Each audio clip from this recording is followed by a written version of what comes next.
Dios les bendiga. Buenos días, good morning, how are you? Vamos a chequear aquí cómo estamos con el internet. Good morning, God bless you. Many high in Christ Jesus.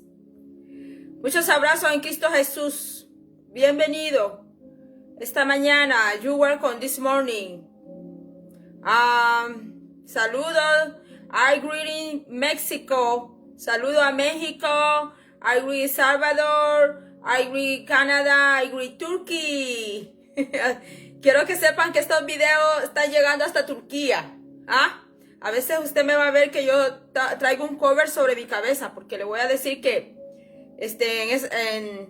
hay tierras allá, hasta en España y otras tierras orientales, que la mujer cubre la cabeza, y estos videos están llegando hasta personas así.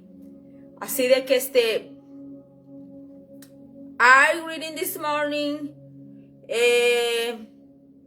a todas las personas, to the all people watch the video, a todas las personas a quien le va a llegar este video y van a ver este video, así como saludo también a los hermanos que están en South America, que están en Suramérica. No estoy hablando, I not only speak about United States, I speak about the all America continent. Estoy hablando de todo el continente americano. Que el Señor los bendiga, nos bendiga, que el Señor bendiga también a los que están fuera del continente americano. Vamos a continuar esta mañana con la historia de la iglesia cristiana, y creo que no voy a hacer mucho hoy introducción, ni voy a estar haciendo muchos comentarios ni experiencias de mi vida, porque quiero avanzar. Le digo que vamos a terminar el periodo de la iglesia perseguida y vamos a entrar a la iglesia medieval, y la iglesia medieval sí está largo. Creo que nos vamos a saltar la historia de los visigodos y de otros pueblos bárbaros, ¿verdad?, que le hicieron la guerra al Imperio Romano. Como la iglesia acuérdense que hemos estado estudiando que la iglesia dejó de ser más iglesia espiritual para pasar a ser una iglesia imperial, porque el que hizo todo este trabajo fue Constantino. Constantino fue el que hizo todos esos cambios, y después lo que le siguieron a él, ¿verdad? A Constantino lo llamaron el primer papa. Entonces ellos sacaron esa creencia de que el primer padre fue apóstol Pedro, pero nosotros encontramos en la Biblia que el apóstol Pedro tenía esposa. Los papas de estos tiempos y los papas romanos, te va a ver que ellos no tienen esposa. Ellos tienen la ley del celibato. Ellos, incluso los padres y los sacerdotes, ¿verdad? Con esto no estamos ofendiendo ni estamos agarrando nada en contra con la iglesia católica romana. Yo por eso le digo aquí en mis videos que aquí no tenemos nada contra nadie, no tenemos nada contra ninguna denominación, contra ninguna iglesia, no tenemos nada personal contra ningún pastor, con ninguna congregación, ¿verdad? Porque aquí estamos hablando de la historia de la iglesia cristiana. Hermanos, amigos, anoche me acosté leyendo acerca de la iglesia medieval, y como es bastante, pues la parte de esas guerras de los bárbaros, creo que la vamos a saltar para avanzar más. Me dormí anoche, estaba ahí estudiando, estaba leyendo, aunque yo ya vi esa clase, ¿verdad? Pero para mí es un review, para mí es un repaso de nuevo, y así pues esto me ayuda también a mí para mantener más en fresco lo que es la historia de la iglesia cristiana y compartir aquí con ustedes, y que ustedes tome nota, porque hay personas que me han dicho: Magali, no puedo ir a un instituto bíblico, ¿verdad? Porque no tengo los fondos económicos. Mira, aquí en Centroamérica o aquí en Sudamérica es más difícil estar en un instituto bíblico, soy ama de casa, tengo tantos niños. Bueno, y así por el estilo, ¿verdad? Hay personas que no pueden ir a un instituto bíblico porque yo le digo la verdad, que estar en un instituto bíblico usted tiene que dar mucha lectura. tiene que leer mucho, tiene que hacer de su costumbre el leer todos los días. Aquí, bueno, lo que es la cultura norteamericana, al niño desde niño, a la persona desde niño lo educan que tiene que ser muy dado a la lectura. Entonces, ese es un problemita que tenemos, ¿verdad? Con la cultura latinoamericana, hispana, porque parece que la lectura no es a todos que les agrada. Permítanme un momento que olvidé mi agua, entonces ya vamos a entrar. Espéreme tantito, no he hecho invitaciones. Estos días no he estado haciendo invitaciones, pues por lo mismo, porque quiero avanzar y permítame.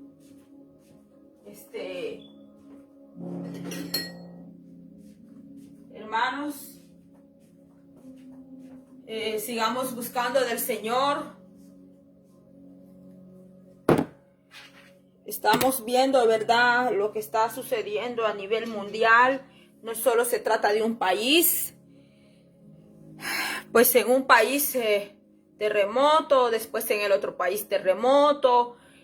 Nosotros en el año 2001 allá en El Salvador tuvimos los terremotos a escala Richter, fueron mayor de 7 grados, todavía fueron más mayor los terremotos en El Salvador 2001 del terremoto que ha sucedido en México. Todavía la escala estaba más arriba todavía. Entonces lo que sucede en El Salvador es que El Salvador tiene ese volcán que se llama Izalco, y el volcán Izalco es un volcán activo. Hay volcanes que no están activos, pero hay volcanes que sí. Entonces el volcán de Izalco allá en El Salvador es un volcán activo que conecta con el Océano Pacífico, y la placa tectónica que está ya ubicada en el Pacífico en El Salvador, con los años y los tiempos que pasa, esa placa se va viendo más dañada. Incluso allá en El Salvador hay un lugar que se llama el Valle de las Hamacas, que por eso le pusieron así, el Valle de las Hamacas, porque los antiguos que vivieron allá le pusieron así, el Valle de las Hamacas, porque El Salvador, le voy a decir que para otros países, ¿verdad?, que de repente pasa un terremoto, ellos están muy asustados y están alarmados, y es natural, porque un terremoto eso es lo que produce. Pero en El Salvador, déjenme decir que, bueno, para los profetas, ¿verdad?, que andan anunciando terremotos, pues quiero decirle que en El Salvador, ¿verdad?, nadie te anda profetizando que va a temblar y que va a haber terremoto, pues porque en El Salvador es casi ya natural que tiemble cada año. Allá cada año casi siempre está temblando la tierra, y a veces estos que estudian los terremotos dicen que no ha sido un simple temblor, sino que ha sido un sismo.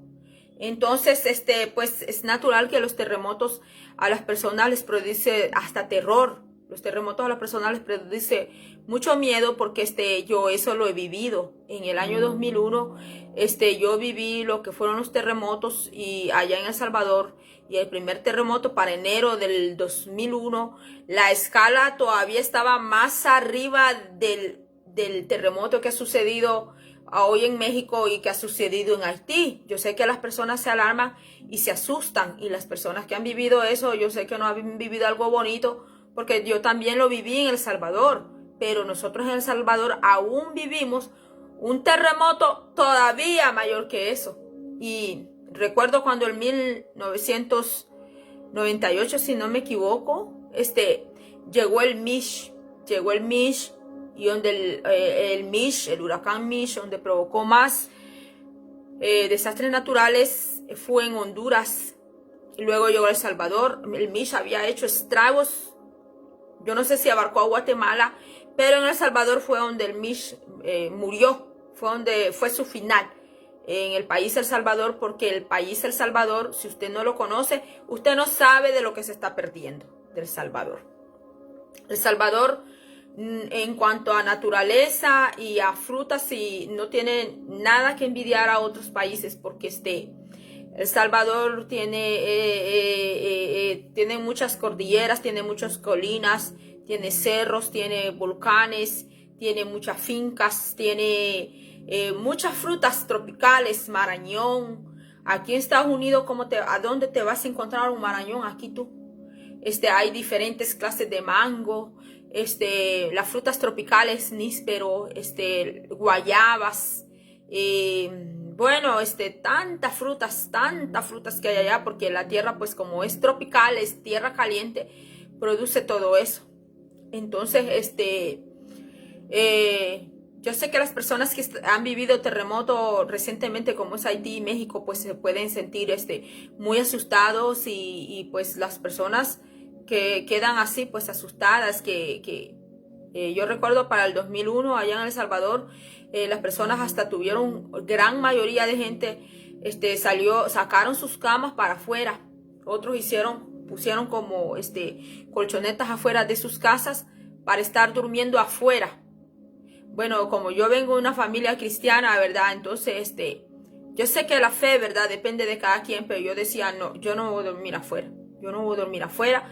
Yo me voy a quedar aquí adentro durmiendo, adentro de la casa, y que el Señor sea el que nos cuide, porque después de esos terremotos a esas escalas, la tierra queda como floja, diría yo no sé, pero la tierra se siente así como que usted anda en un barco, como que usted la tierra no la siente como dura, sino que usted la siente como que la tierra se pusiera aguada por bajo.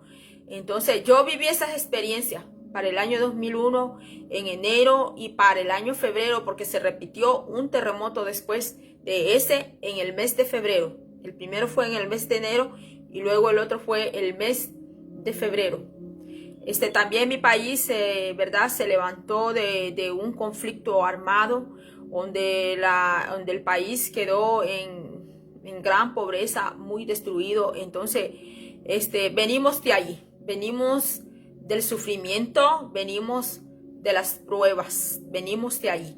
Entonces, cuando yo veo que esto pasa en otras naciones, yo oro y digo, Señor, dales fuerza para salir adelante, Señor, dales la fortaleza, dales la fe, no solamente a los que son creyentes, ¿verdad?, que conocen al Señor, también para aquellas personas que no conocen al Señor.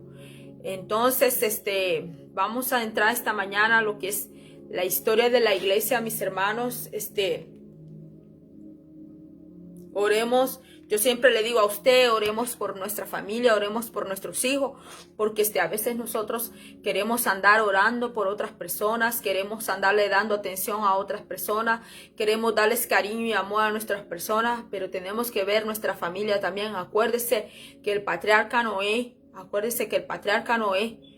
él predicó a todas las personas que venían de aquel tiempo, que venía un diluvio y se reían de él, decían, viejo loco, está loco, está sobado, a le falta, tiene flojos los tornillos, y se reían en la cara de Noé, como ahora se están riendo de que no hay un arrebatamiento, y tantas cosas que salen, hermanos, que no hay arrebatamiento, que no hay anticristo. Pues así se reían de Noé también, se reían del patriarca Noé, que le decían, oye, ¿qué te pasa, Noé? Nunca ha llovido en la tierra, ¿qué te pasa a ti? ¿Qué es eso de un diluvio?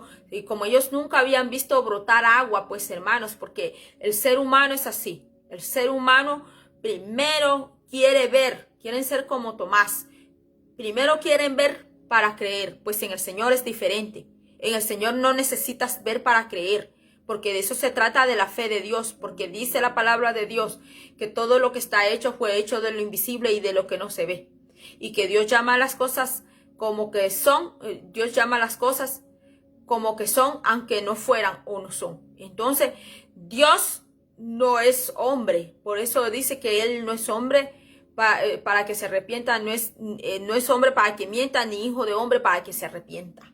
Así dice la palabra del Señor. Entonces, como el arrebatamiento, ¿verdad? No lo va a estar viendo la gente tan pecadora, tan malvada.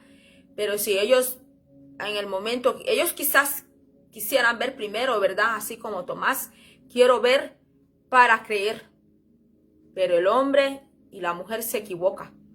Porque el hombre y la mujer han visto a la persona cuando se han enamorado y después dicen, me equivoqué. Y vio, no fue que no vio. Vio, sí vio. Vio porque vio. Ve cómo somos nosotros los seres humanos.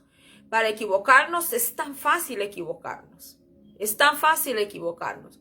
Y así queremos que Dios actúe a nuestra manera. Queremos que Dios nos responda a nuestra manera. Queremos que Dios nos dé nuestro capricho que estamos pidiendo a nuestra manera. Y Dios no nos va a andar dando todo.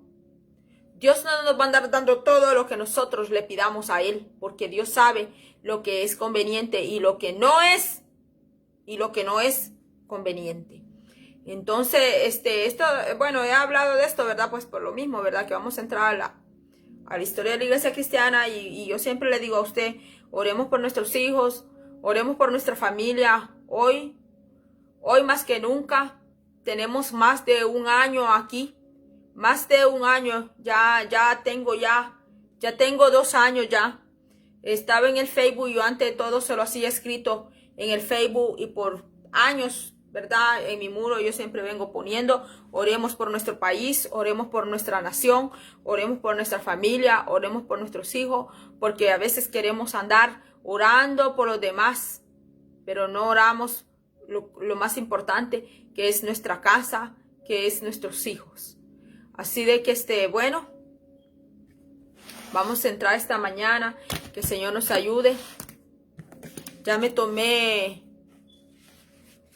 ¿cuántos minutos? Como 12 minutos me tomé.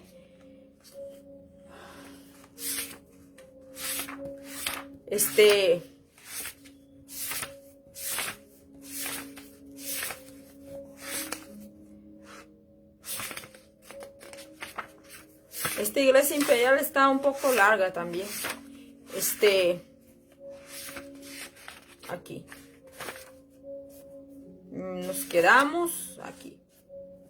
Hoy vamos a ver el desarrollo del poder de la iglesia de Roma, caída del Imperio Romano Occidental y líderes del periodo. Veremos a Roma afirmando su derecho de ser la capital de la iglesia. Roma se tomó de ser la capital de la iglesia a través de todo este periodo. La iglesia en Roma ganaba prestigio y poder. El obispo de Roma, ahora llamado Papa. El obispo se pasó a llamar Papa, que quiere decir padre. Reclamaba el trono de autoridad sobre el mundo cristiano. Cristo nunca reclamó ningún trono, hermanos, pero mire aquí encontramos al Papa reclamando sobre el trono del mundo cristiano. Quería que se le reconociera como cabeza de la iglesia. Mire, ni los apóstoles se llamaron cabeza, hermanos, pero el Papa se tomó ese título de Papa, ascendió a Papa, de obispo ascendió a Papa y quiso que se le reconociera como cabeza de la iglesia en toda Europa al este del mar Adriático. Vimos que los apóstoles no anduvieron haciendo esto, hermano. Este desarrollo aún no había alcanzado la presuntuosa demanda de poder sobre el Estado y la iglesia que se manifestó en la Edad Media. Sin embargo, se inclinaba con fuerza hacia esa dirección. Veamos algunas de las causas que fomentaron este movimiento. La semejanza de la iglesia con el imperio, con una organización, fortalecía la tendencia hacia el nombramiento de un jefe. En este estado gobernado no por autoridades elegidas, sino por una autocracia. Mire, ¿qué quiere decir autocracia, hermanos? Cuando uno se toma los poderes. Voy a hacer unas invitaciones aquí rápido que dije que las iba a hacer al principio y no las hice.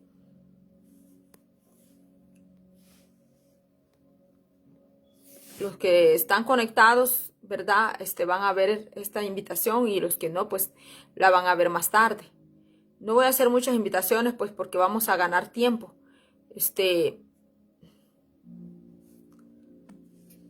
Dice, donde un emperador gobernaba con poder absoluto, era natural que la iglesia se gobernara de la misma manera, por un jefe. Acuérdense que la iglesia antes no tenía jefe, hermanos, porque le expliqué cómo era que trabajaban. Los apóstoles juntos con los ancianos trabajaban con los obispos y los obispos iban a supervisar a los pastores. Así era como ellos estaban ordenados, hermanos, pero no había jefe ni había cabeza. Aquí dice, en todas partes los obispos gobernaban las iglesias, pero la pregunta surgía constantemente, ¿quién gobernaría a los obispos?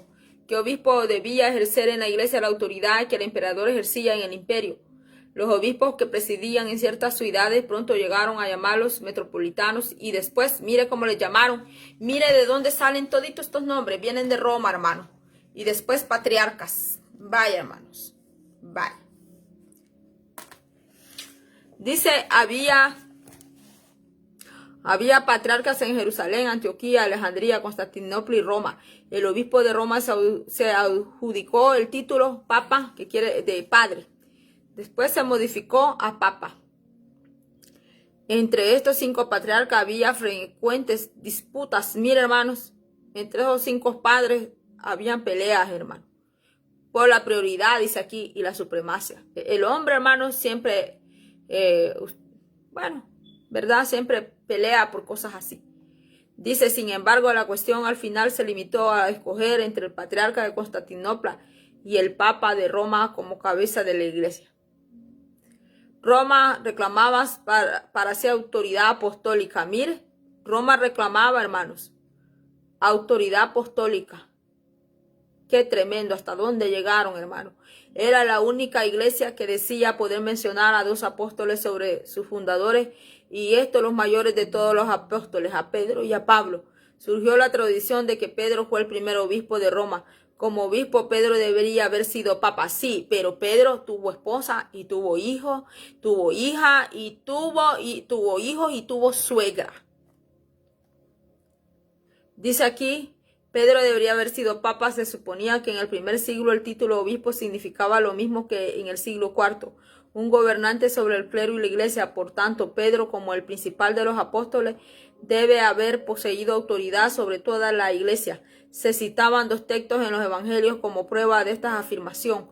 Uno de estos puede verse ahora escrito en letras gigantescas en latín alrededor de la cúpula de la iglesia de Pedro en Roma. Tú eres Pedro, y sobre esta piedra edificaré mi iglesia. El otro es, apacienta mis ovejas. Se arguía que Pedro fue la primera cabeza de la iglesia. Entonces sus sucesores, los papas de Roma, deberían continuar su autoridad. El carácter de la iglesia romana y sus primeros líderes sostenían fuertemente estas afirmaciones. Los obispos de Roma eran por lo general hombres más fuertes, sabios y que se hacían sentir por toda la iglesia. Mucha de la antigua calidad imperial que había hecho a Roma la señora del mundo moraba aún en la naturaleza romana. En esto había un notable contraste entre Roma y Constantinopla. Al principio Roma hizo a los emperadores, pero los emperadores hicieron a Constantinopla y la poblaron de súbditos sumisos. La iglesia de Roma siempre fue conservadora en doctrina. La secta y herejía ejercieron poca influencia sobre ella, y en aquel entonces permanecía como una columna de la enseñanza ortodoxa. Este rasgo incrementaba su influencia por toda la iglesia en general. Además, la iglesia de Roma desplegaba un cristianismo práctico. Ninguna iglesia la superaba en su cuidado. O escucha lo que dice, lo que tenía esta iglesia, hermano, de Roma. Dice que ninguna iglesia la superaba. Escucha lo que dice, en su cuidado por los pobres. No solo entre sus miembros. Escucha lo que hacía esta iglesia, hermano, que reclamaba autoridad apostólica y que había peleas entre ellos por la supremacia y la superioridad. Pero escucha lo que hacía. Dice, ninguna iglesia la superaba en su cuidado por los pobres, no solo entre sus miembros, sino aún entre los paganos. Esta iglesia romana no solo lo hacía con los miembros, de tener ese cuidado por los pobres, sino que también entre los paganos. Dice, en tiempos de hambre y pestilencia no los desamparaba, hermanos. Aquí dice, dio gran ayuda. Escucha lo que dice, dio gran ayuda a las iglesias perseguidas en otras provincias.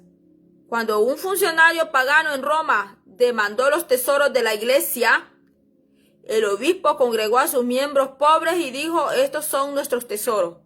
¿Qué iglesia puede decir eso hoy? ¿Qué iglesia puede decir eso hoy?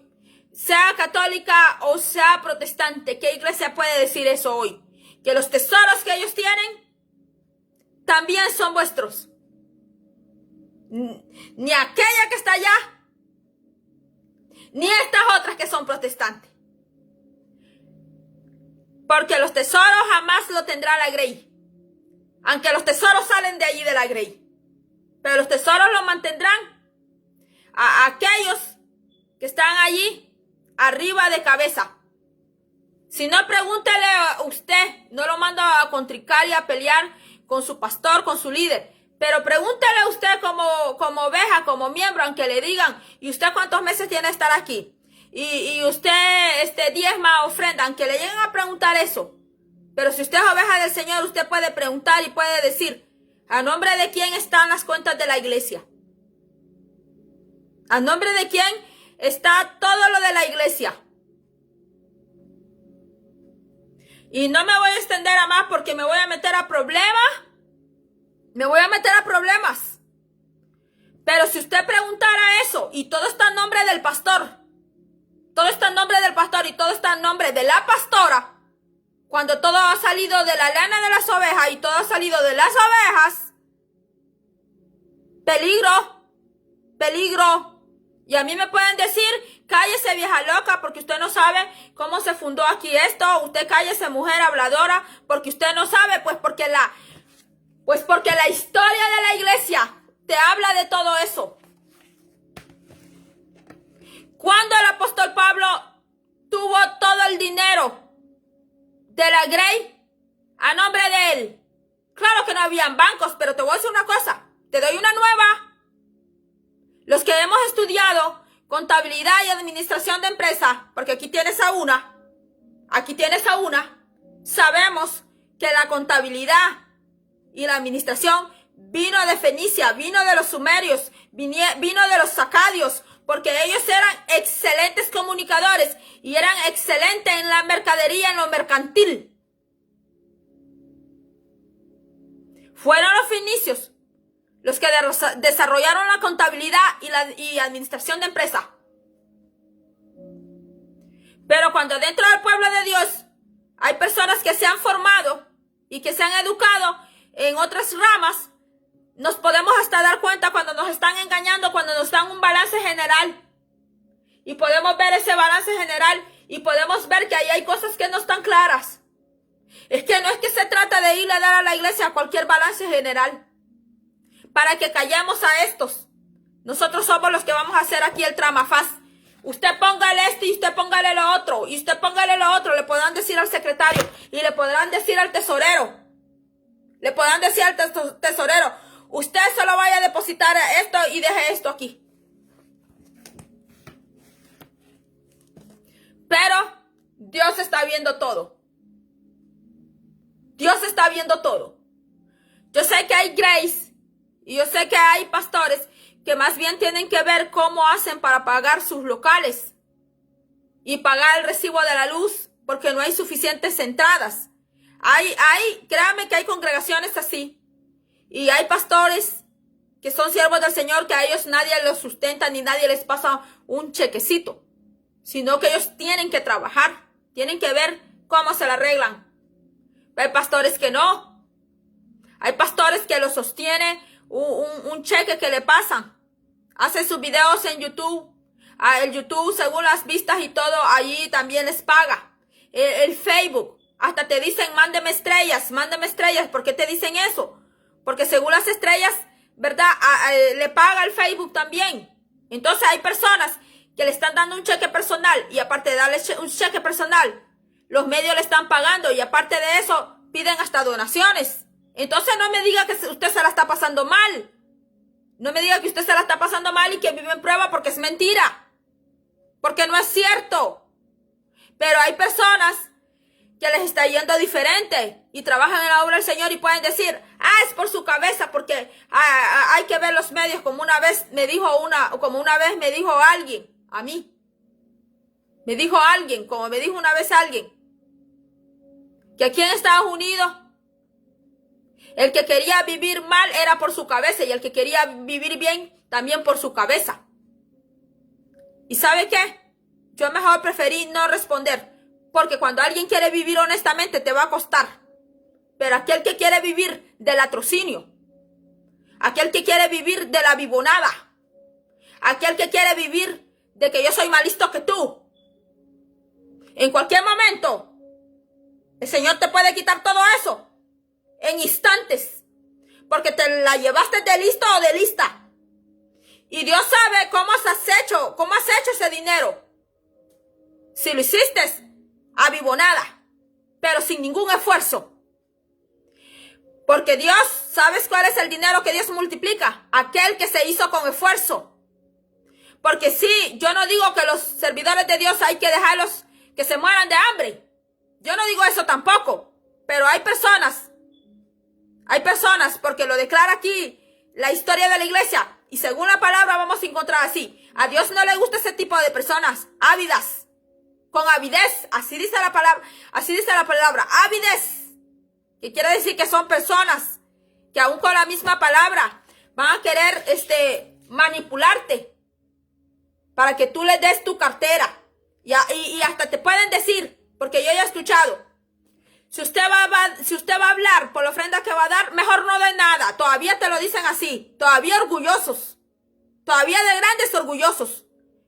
Pero cuando quería ser pastor y no tenía, o quería ser pastora y no tenía ni una oveja, ahí estaba bien humildito. Pero después, cuando ya ven los 200, los 300, los 400, los 500, según los que vayan viendo, se les empieza a enfermar la cabeza y se les empieza a enfermar el corazón. Y mira, Dios está viendo eso.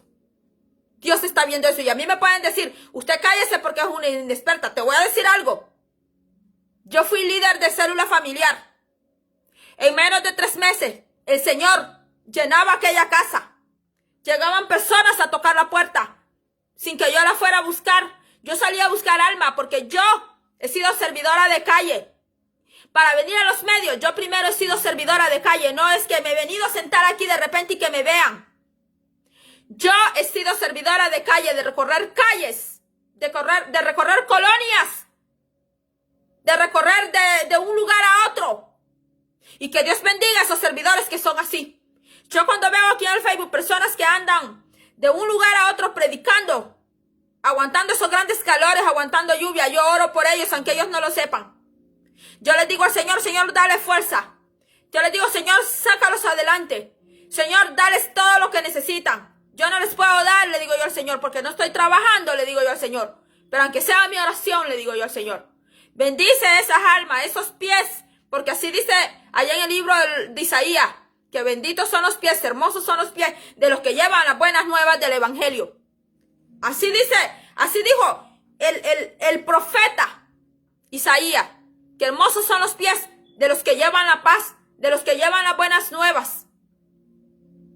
Entonces a mí me pueden decir, ustedes están hablando porque usted es una inexperta. Yo cuando trabajé en célula familiar, en menos de 3 meses, el Señor ya había llenado aquella célula con gente que venía invitada o ellos aparecían solos. Y cuando yo ya no estuve de líder en esa célula, me entregaron otras células. Estaba destruida. Dios levantó esa célula. Y otro día quizás le puedo decir cómo fue que el Señor lo hizo, porque todo se hace bajo la instrucción del Señor. No se puede ir a levantarse una célula, ni se puede levantar una iglesia, ni se puede hacer intercesión, ni se puede ir a la batalla espiritual sin instrucciones del Señor. Porque si se hace solamente porque uno quiere y Dios no está allí, entonces allí, como puede haber éxito, no puede haber éxito. Pero otro día podemos hablar sobre eso. Entonces, quiero decirle que me mandaron a liderar una célula y en un lugar tan difícil de levantar células familiares. Y yo le dije al Señor, le pedí al Señor que me ayudara. El Señor me ayudó, pero el Señor me dijo que yo tenía que seguir las instrucciones que Él me iba a dar.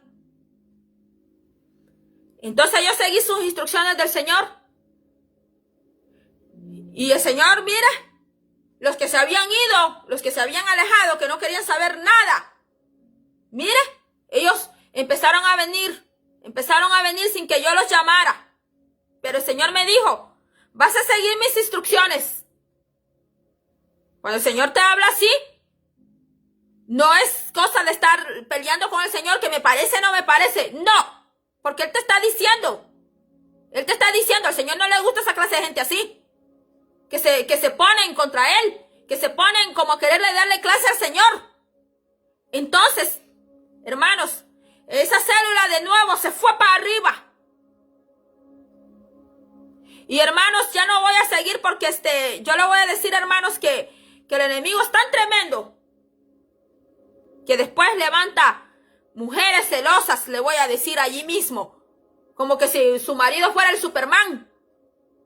Hermanos, yo no sé, que porque ellas lo ven tan rechulo, pensarán que todas las demás andan viendo al hombrecito así. Entonces, mis hermanos, le voy a decir que Dios trabajó. Y quiero decirle, mis hermanos, que para venir yo aquí a hablar y hacer este video, yo he tenido que servirle al Señor allá afuera. He servido lavando los baños. He servido cocinando. Cuando a mi supervisor lo dejaban solo y le decían, no le vamos a ayudar. Ahí vea usted cómo hace. Es que el líder no solamente es para agarrar la Biblia, hermanos, y irse a poner enfrente de un grupo de personas y a decirle santifíquese y a decirle deje el pecado. No, el servidor dijo Yeshua, dijo Jesús, que es el servidor de todos. Y el que quiere ser mayor en el reino de los cielos, dijo Yeshua, sea el servidor de todos. Yo me ponía el delantal, hermanos, y me ponía a cocinar. No por ser una líder, que yo me la iba a pasar allí de muñeca de sal, allí de chula, ¿verdad? Entonces, mis hermanos, no se está sacando lo que uno se hace en el pasado, pero mire lo que dice aquí. Mire lo que aquí dice. Que la Roma esta, a pesar como era, dice que cuidaba aún de aquellos que eran paganos en tiempos de hambre y pestilencia. Y dice que el obispo congregó a sus miembros pobres y dijo, estos son nuestros tesoros. Pues no, ahora no. Los tesoros no son de la Grey. A veces la Grey ni sabe. Ni sabe la Grey. Ni puede hacer preguntas. Porque si hace preguntas de que cómo está lo económico y a nombre de quién está todo, lo que se va a conseguir es una bochornada. Lo que se va a conseguir es una regañada. Y después quieren honra. Hermanos, y aquí la palabra dice, hermanos, usted, el apóstol Pablo y el apóstol Pedro, no los va a encontrar a ellos, adueñándose de todo el tesoro. No los va a encontrar a ellos así. Es más, casi ni hablan de eso. Ellos hablan de ofrenda, hablan de hacer recolecta, mis hermanos, pero hoy en día, hermanos, si se tuvieran que abrir los statements o pedirse statements de los bancos, allí tú y yo nos diéramos cuenta. Mis hermanos, realmente cómo han administrado los tesoros de la iglesia. Y hoy en el corona esto que hubo, yo sé que muchas iglesias sufrieron ese golpe que no se lo esperaban, económico. Porque se acostumbraron que si 2 o 3 veces se hacían célula familiar, recoger ofrenda. El sábado otra vez ofrenda. El domingo otra vez ofrenda. Sacando dinero como por 5 días a la semana. Y luego en el corona llega el golpe que no hay ofrenda. Mucha gente se quedó sin trabajar. Y aquí ya vemos personas que el gobierno no nos está pasando ningún estímulo. Hay familias que sí. El gobierno les ha dado estímulos y ha estado allí, ¿verdad? Y han ido a pedir allá el desemployment. Pero hay muchas personas que no tienen esos beneficios. Entonces la iglesia, para el corona, sufrió ese gran golpe. Y con esto de las redes sociales, que ahora la iglesia se ha hecho más cibernética, más por la tecnología, que algunas ya han llegado a decir y lo dicen, ya no necesitamos templo, ya no necesitamos parqueo, porque aquí, por la aplicación tal y la aplicación tal, nos reunimos y ya no necesitamos ya ni siquiera salir de nuestras casas. Y si queremos ofrendar, lo hacemos electrónico. Bye. Así. Entonces mire lo que dice aquí la historia de la iglesia. Que este obispo de Roma dijo, estos son nuestros tesoros. Pero esto parece que solo quedó en la historia, hermanos. Porque ahora, para que en una congregación, un obispo o un pastor diga, estos son nuestros tesoros, mis hermanos, no, hermanos, nos hablan de fe. Pero en cuanto a lo económico, ese tema no se habla. Ese tema se mantiene en silencio. Y sabes que el dinero que no se declara aquí en Estados Unidos, usted sabe cómo se le llama eso, ¿verdad? Usted sabe. Se le llama lavado de dinero. Mira, hermanos, aquí dice, el traslado de la capital de Roma a Constantinopla, lejos de aminorar la influencia del obispo o papa romana, la aumentó considerablemente. Hemos visto que en Constantinopla el emperador y su corte dominaban a la iglesia. Por lo general, el patriarca estaba supereditado al palacio imperial. Pero en Roma no había emperador que superara ni intimidara al papa. Mira hasta dónde llegaron, hermanos. Mira el poder. Miren lo que se convierte el poder, hermanos. El poder lleva a una persona, hermanos, según su posición, según la posición de esa persona, que no se le puede ya ni siquiera cuestionar. Porque si usted cuestiona, usted es un rebelde. Si usted cuestiona, usted es un hijo del diablo. Usted cuestiona, usted es un incrédulo. Usted cuestiona, ya casi le dicen, le borramos su nombre del libro de las membresías aquí de la iglesia y váyase a ver a qué iglesia usted va a destruir, va a hacer lo que usted quiere. Y digamos un ejemplo, que usted se va y llega a otra congregación, el encargado de esa congregación le puede llamar al otro y le puede decir, el fulano que recibió allí o la fulana que recibió allí es un aquí, es un allá, y hasta pueden levantar falso testimonio. Y sabe que en las cortes, aquí, en las cortes, no solo en Estados Unidos, alguien que levante contra usted un falso testimonio, en la corte sí tiene que probar que el testimonio, lo que está diciendo esa persona, con pruebas contundentes, ¿es cierto lo que está diciendo esa persona o no es cierto? Pero dentro de las congregaciones están acostumbrados a levantar blasfemia contra su prójimo y hacer falsas difamaciones. Pero yo le digo que hay otra corte allá arriba, esa corte celestial, créame, que si su queja llega ya al cielo, allá está el juez de la tierra viendo todo. Y cuando a alguien se le levanta una falsa difamación, un testimonio falso, blasfemia, créame que Dios juzgará. Dios pasará la factura, pasará la retribución. Y después no se pregunte por qué se quedó hasta sin iglesia.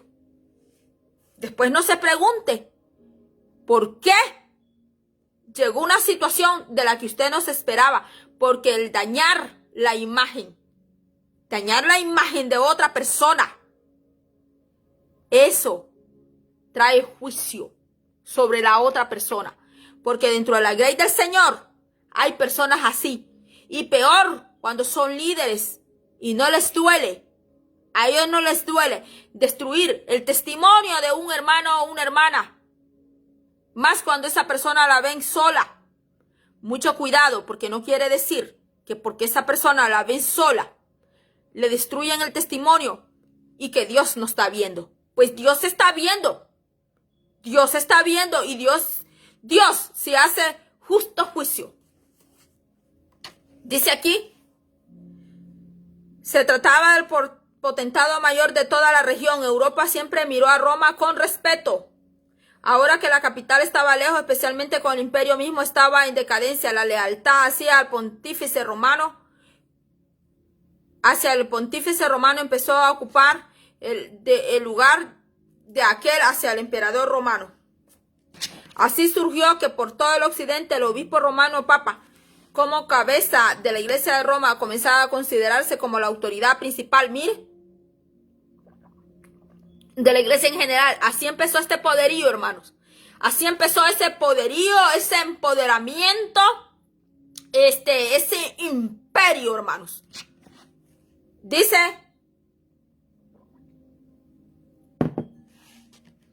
por ejemplo, en el concilio de Calcedonia, en Asia Menor, en el año 381 después de Cristo, Roma ocupó el primer lugar y Constantinopla el segundo. Se prepara el camino para pretensiones aún mayores de Roma y el Papa para los siglos venideros. A través de este periodo de la Iglesia Imperial, sin embargo, otro movimiento progresaba, era la más enorme catástrofe de toda la historia: la caída del Imperio Romano Occidental. Acuérdense, hermanos, que se llegó a dividir en Roma, se llegó a dividir en el Imperio Occidental y el Imperio Oriental. Empezó a haber una división. Mira, hermanos, esto de las divisiones no es nuevo. Esto de las divisiones es tan antiguo como lo es Satanás. Porque la división no comenzó en la tierra. Comenzó allá arriba cuando Satanás se rebeló. Dice aquí, en el reinado de Constantino, al parecer el reino parecía estar muy bien protegido e inexpugnable, como lo hacía el reinado de Marco Aurelio o de Augusto.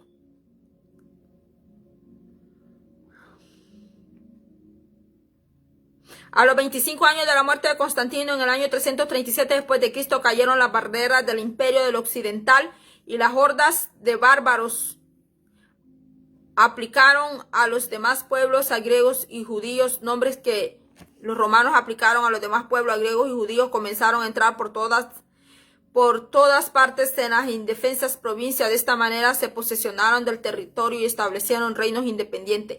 En menos de 140 años, el Imperio Romano Occidental, que existió durante 1000 años y cuyos súbditos estaban contentos bajo su gobierno, quedó borrado de la existencia. No es difícil encontrar las causas de este gran derrumbe.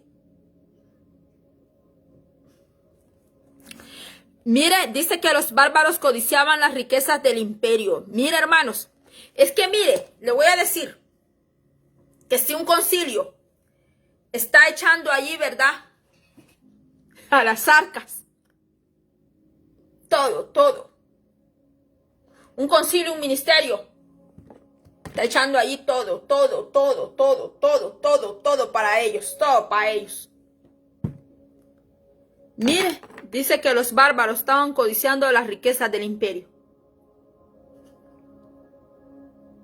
Si un concilio, un ministerio está guardando todito para ellos, cuando están sacando de la lana de las ovejas, hay hijos del diablo allá, hay hijos del diablo allá, lo que usted menos está pensando, mire, están ahí observando y maquinando cómo le van a quitar. Por eso hay un dicho que dice: ladrón que roba ladrón. ¿Qué dice el refrán? Ladrón que roba ladrón. Tiene no sé cuántos años de... Por eso la Biblia habla de la avidez. La Biblia habla de eso. De aquellos que sacan el dinero a los demás a la vivonada, para ellos hacerse de ese dinero.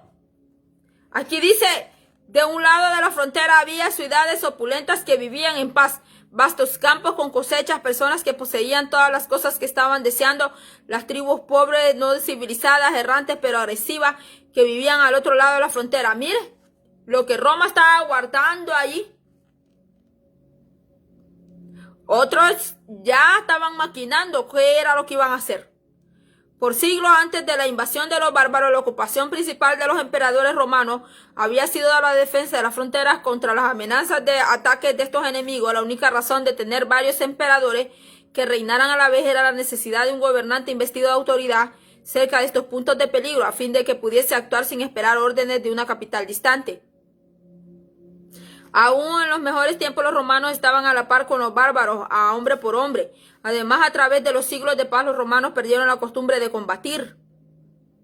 En nuestros tiempos, las naciones civilizadas poseen pertrechos de guerra muy superiores a los que tenían las tribus salvajes. Sin embargo, antiguamente a ambos lados peleaban con espadas y lanzas, y la única ventaja de los romanos consistía en la formidable disciplina de sus legiones. Vamos a ir adelantando. Dice,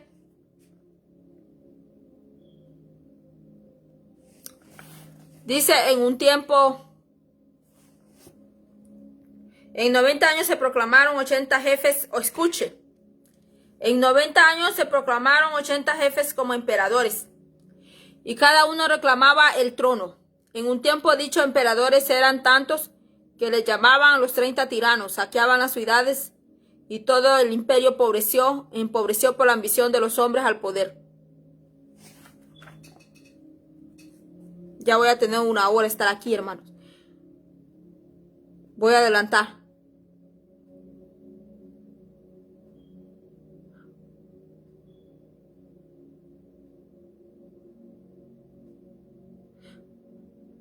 Habla del pueblo de los hunos, hermanos, que pelearon contra los romanos.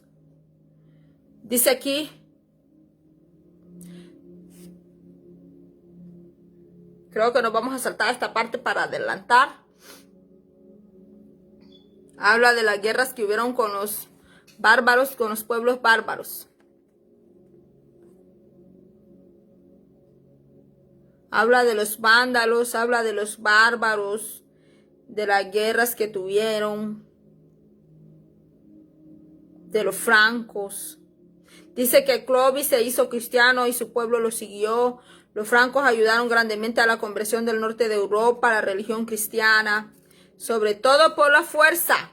Esto fue uno de los errores que hizo la iglesia, hermanos, imperial, que por la fuerza cristianizaba. Cuando los sajones y anglosajones de Dinamarca y los países del norte vieron que las legiones romanas abandonaron Gran Bretaña, realizaron invasiones generación tras generación y por poco extirpan al cristianismo antiguo. Eso fue así que el mismo reino anglosajón se convirtió por medio de misioneros de Roma. Alrededor del año 450 después de Cristo, los terribles hunos, bajo su despiadado rey Atila, invadieron a Italia, amenazaron no solo destruir el imperio romano, sino también a los reinos establecidos dentro de su frontera. Bueno, le habla aquí de los godos, de los vándalos, de los francos, de los hunos. Le voy a leer más importante, que es lo de la iglesia cristiana. Dice: hasta la caída del imperio pasaron 1200 años.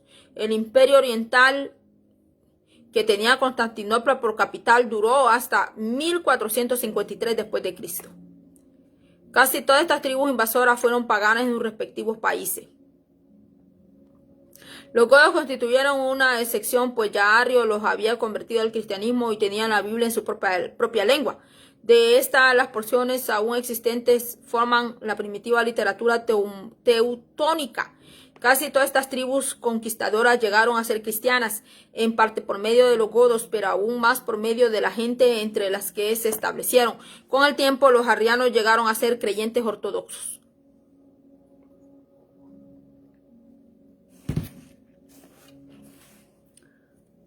El cristianismo de esa época decadente era aún vital y activo, y conquistó a esas razas conquistadoras. Esta, a su vez, por su sangre vigorosa, contribuye a ser una nueva raza europea. Dice que ya iba en decadencia y caída el poder imperial romano, hermano. Dice que solo provocó que aumentara la influencia de la iglesia de Roma y sus papas a través de toda Europa. Dice que aquel imperio cayó, hermanos. Cayó, acuérdese. Cayó alrededor del año 1453 después de Cristo. Debemos ahora mencionar algunos de los líderes de este periodo de la iglesia imperial. Uno de ellos fue Atanasio en el año 293 al año 373 después de Cristo. Fue el gran defensor de la fe en el principio del periodo. Dice que se levantó en prominencia de la controversia de Arrio. Acuérdese que él tenía voz pero no voto al principio en el concilio de Nicea en el año 325 DC. Otro día vamos a estudiar lo que fueron los concilios. Fue líder en la discusión, aunque no tenía voto. Poco tiempo después, a los 33 años de edad, fue obispo de Alejandría. Mire, a los 33 años, hermanos, Atanasio ya era obispo. Él era un pastor ya de pastores, bien joven, hermanos.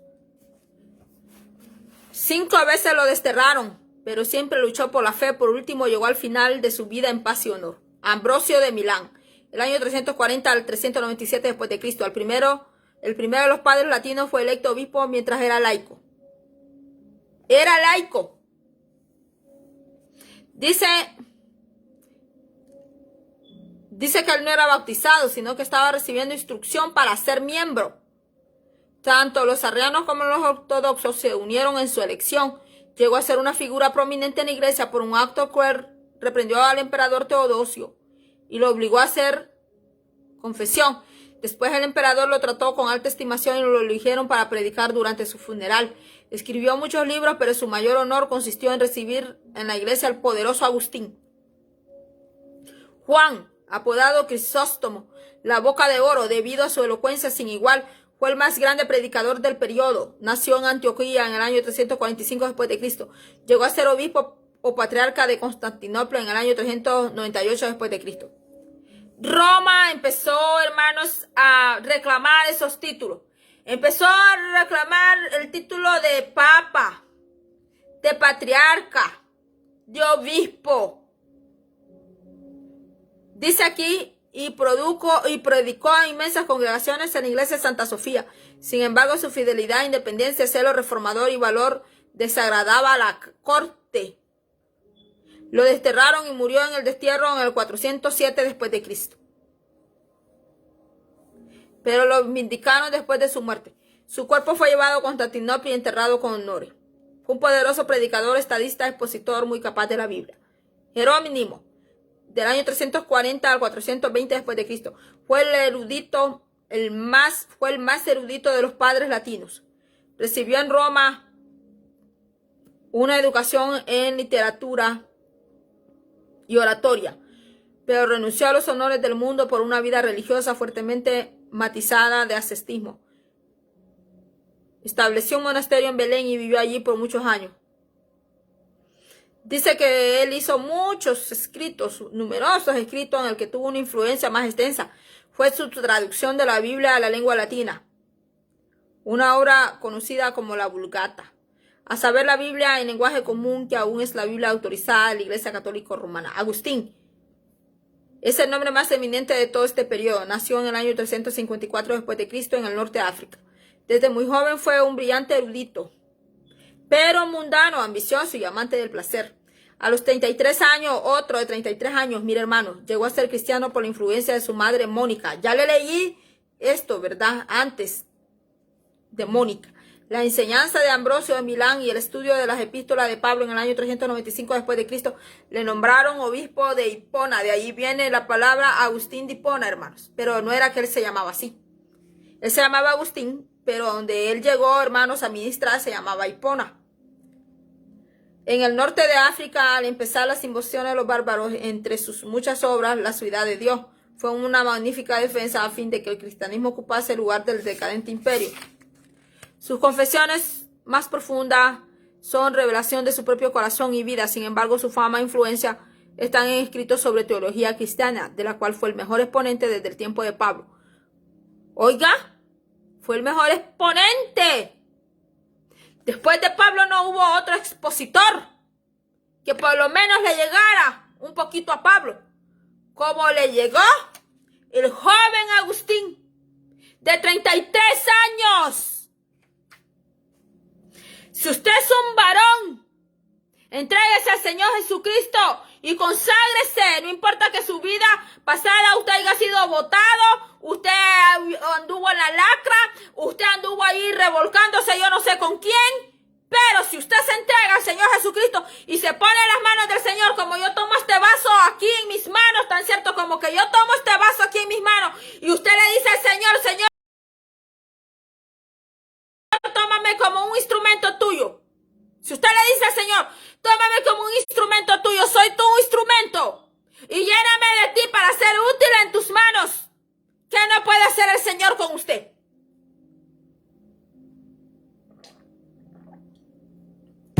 Agustín, con 33 años, mira, después de Pablo, no se había encontrado a alguien que pudiera llegarle siquiera un poquito a Pablo. Y dice que Agustín, con 33 años, dice que él venía de una vida mundana, que él había sido mundano, mundanazo, ambicioso, amante del placer. Quizás anduvo ahí revolcándose en la lacra, en la pudrición del pecado, en lo más vil y pecador. Pero cuando él se entregó al Señor con 33 años, apareció el gran erudito, que dice que después de Pablo no se había encontrado a alguien que le llegara a esos niveles como Agustín de Hipona.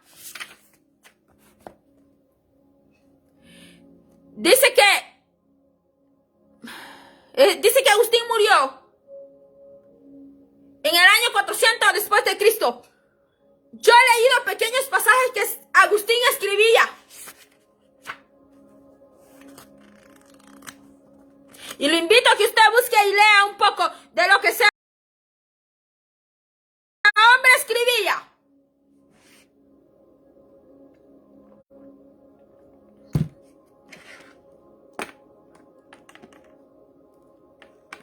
La iglesia, entramos a la iglesia medieval. Bueno, estoy chequeando el tiempo, hermanos, porque no quiero extenderme tanto, pero sí quiero avanzar, hermanos, para que lleguemos al final de la historia. Dice que la iglesia medieval duró 977 años. Y dice que la iglesia medieval empieza su periodo desde la caída de Roma hasta la caída de Constantinopla. Dice que la caída de Roma fue en el año 476 después de Cristo y que abarcó hasta la caída de Constantinopla, que fue en el año 1453 después de Cristo. Bueno, ya dimos una pequeña entradita porque yo lo leí aquí, que el Imperio Oriental, que tenía Constantinopla por capital, duró hasta 1453 después de Cristo.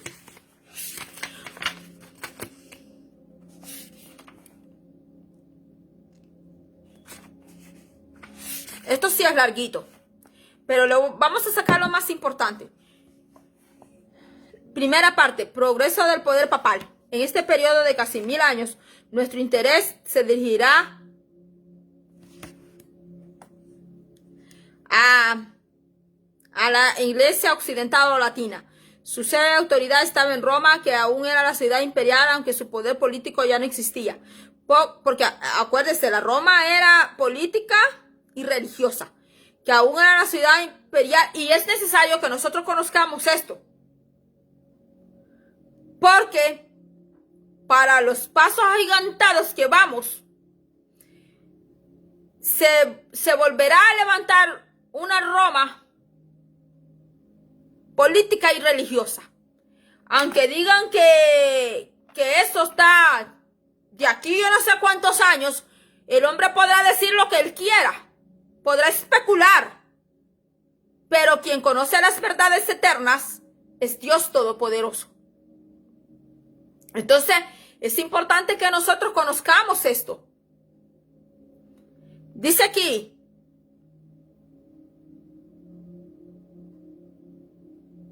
aunque su poder político ya no existía, escuche, su poder político ya había caído, pero no el religioso. El poder religioso de Roma no había caído. Dice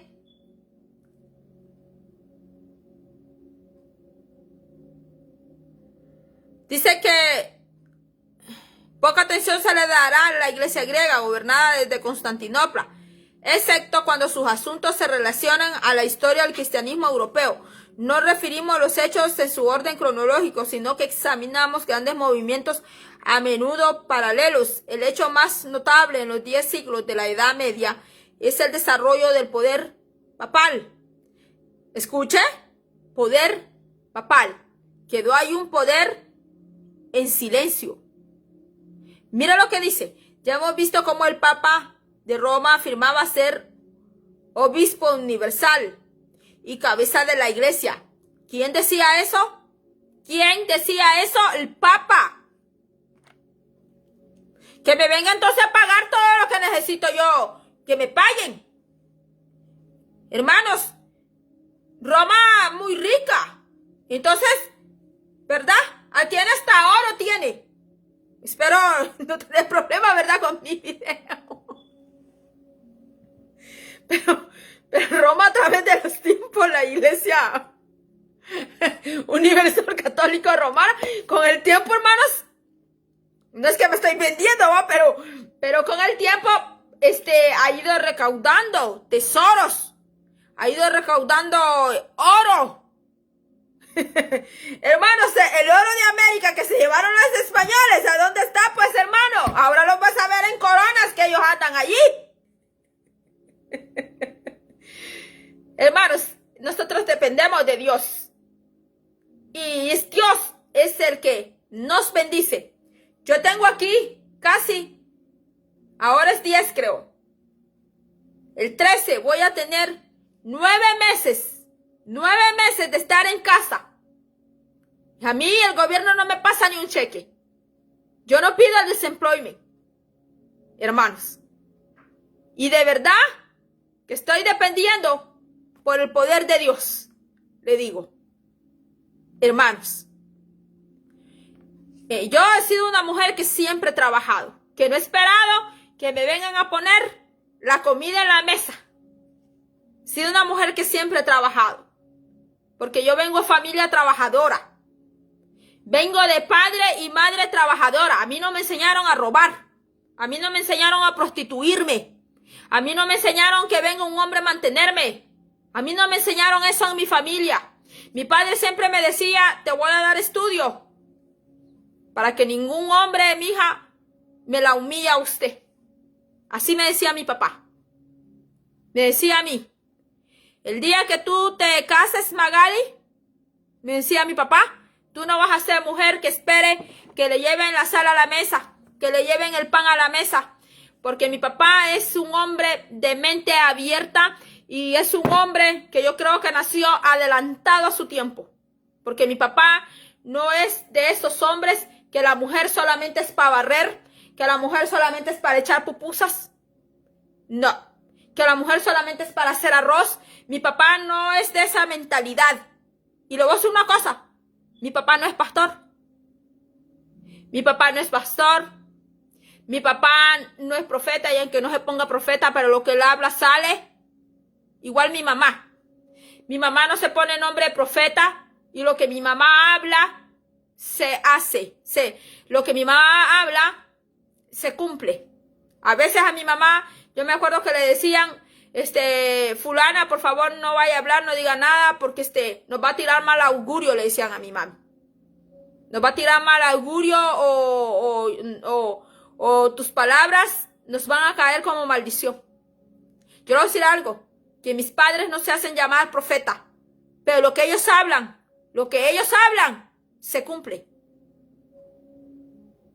Y no así como hoy en día que, verdad, se ven muchas personas que se toman el nombre de profeta y lo que ellos hablan, a veces como que están hablando y como tirando al aire, a ver si sale, a ver si no sale, pero no te dan especificaciones, no te hablan específicamente, ¿verdad? Pero sí hay hijos de Dios que sí hablan de parte del Señor, hay hijos de Dios que sí tienen don de profecía, ¿verdad? Pero hay otros que no, solamente están así como, a ver si sale, yo voy a hablar, a ver si sale. Pero mis padres no son ese tipo de profeta así. Entonces mis padres, a mí me enseñaron a trabajar. Me enseñaron mis padres a mí. Yo he trabajado desde muy jovencita, he trabajado. Mis padres me enseñaron a mí que con esfuerzo, que hay que trabajar honradamente. Y yo siempre he trabajado. Siempre he sido una mujer. Qué rico huele esta manzana. Yo siempre he sido, hermanos, una mujer de trabajo. Y ahora me he visto aquí en casa. Prácticamente ya 9 meses en mi casa. Yo no he sido una mujer de encierro, de estar en encierro. Yo he sido una mujer de dinámica.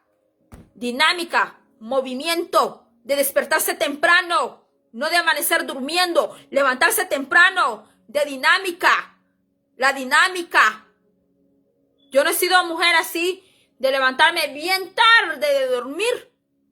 Y que cuando me levanto todavía ando ahí bostezando y allí que me lleven el pan, que me lleven la sal y yo ganando peso y peso y peso en mi casa. No, mis hermanos. Y bueno, hermanos, me estoy saliendo del tema, pero es bonito, mis hermanos, luchar. Es bonito ser luchador, hermanos, porque cuando tú luchas por lo que tú quieres, con la fuerza que Dios te da, tú no necesitas andarle robando a nadie. Tú, cuando quieres algo, tú lo compras con la fuerza que Dios te dio y el dinero que Dios te dejó ganar a ti. Es bonito así, hermano. No hay por qué quedarse en la casa, hermanos, cuando hay salud y esperando que lleven todo a la casa. O esperando que Dios haga caer del cielo allá. No, porque es que Dios no va a hacer caer así las cosas. Dios nos va a presentar las oportunidades y nosotros aprovecharlas. Y yo le digo que yo aquí en casita, 9 meses ya, hermanos, para la gloria del Señor. Y si el Señor está restaurando mi salud, hermanos, después que yo hago un video aquí con usted, yo empiezo a sentir más mejora en mi cuerpo. ¿Y por qué yo le traigo esta palabra, hermanos? Porque es necesario que nosotros, hermanos, conozcamos el origen de la iglesia. Porque la iglesia del Señor nació allá en Jerusalén. Luego llegó a los gentiles.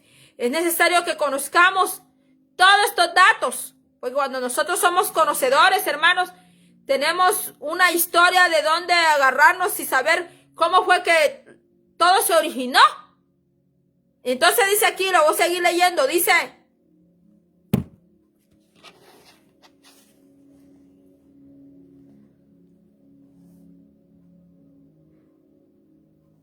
nos referimos a los hechos de orden cronológico, sino que examinamos grandes movimientos a menudo paralelos. El hecho más notable de los 10 siglos de la Edad Media es el desarrollo del poder papal. El Papa en Roma afirmaba ser el obispo universal y la cabeza de la iglesia. Ahora afirma ser gobernador de las naciones, dice. Dice que ahora el Papa se hizo llamar gobernador de las naciones, los reyes y emperadores. Este desarrollo tuvo 3 periodos: crecimiento, culminación y decadencia. El periodo de crecimiento del poder papal empezó en el pontificado de Gregorio I el Grande y llegó a su apogeo bajo Gregorio VII, conocido como Hildebrando. Debe notarse que en los tiempos primitivos cada papa asumía su oficio, cambiaba de nombre, y Gregorio VII es el único papa cuyo nombre de familia se destaca en la historia después de su ascensión a la silla papal. Gregorio I fue el eclesiástico del que se cuenta la conocida historia de que al ver algunos cautivos en Roma de cabello claro y ojos azules, y al preguntar quiénes eran, se le contestó que eran ingleses. A esto respondió: non anglis, sed angeli.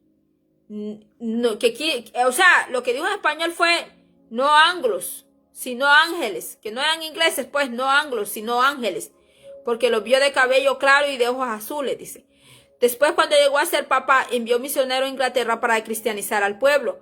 Extendió el reino de su iglesia animado de un interés activo a una conversión de las naciones europeas que aún permanecían paganas y trayendo a la fe ortodoxa a los arrianos vígodos en España. Acuérdense que ya hablamos de los vígodos, hermanos. Gregorio resistió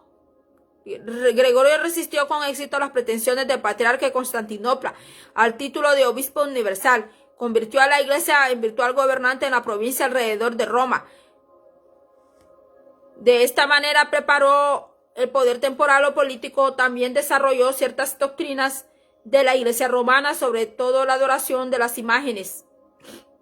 Mire, fue el Papa Gregorio, tome nota, que fue el Papa Gregorio que desarrolló ciertas doctrinas de la iglesia romana, sobre todo la adoración a las imágenes, el purgatorio y la transustanciación, o la creencia de que en la misa comunión el pan y el vino se transforman milagrosamente en el verdadero cuerpo y la sangre de Cristo. Esto está, hermanos, en la doctrina de la iglesia católica.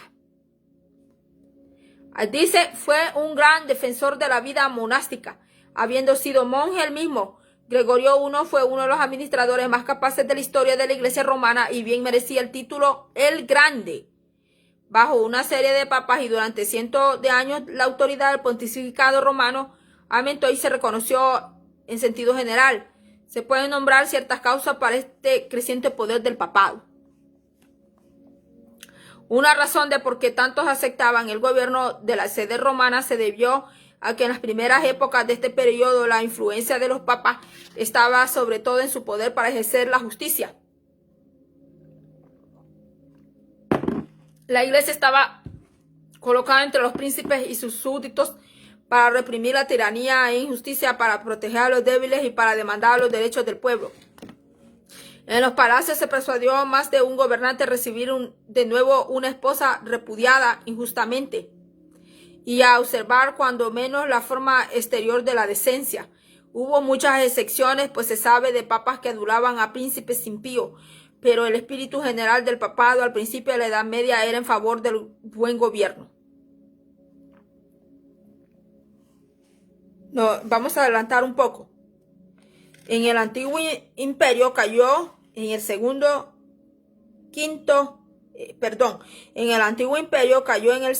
V y Europa estuvo casi en un caos hasta el siglo IX, cuando el imperio de Carlomagno se estableció. Casi todos sus sucesores inmediatos fueron hombres débiles, muchos de ellos buscaban la ayuda de Roma y estuvieron dispuestos a hacer concesiones de poder para obtenerla.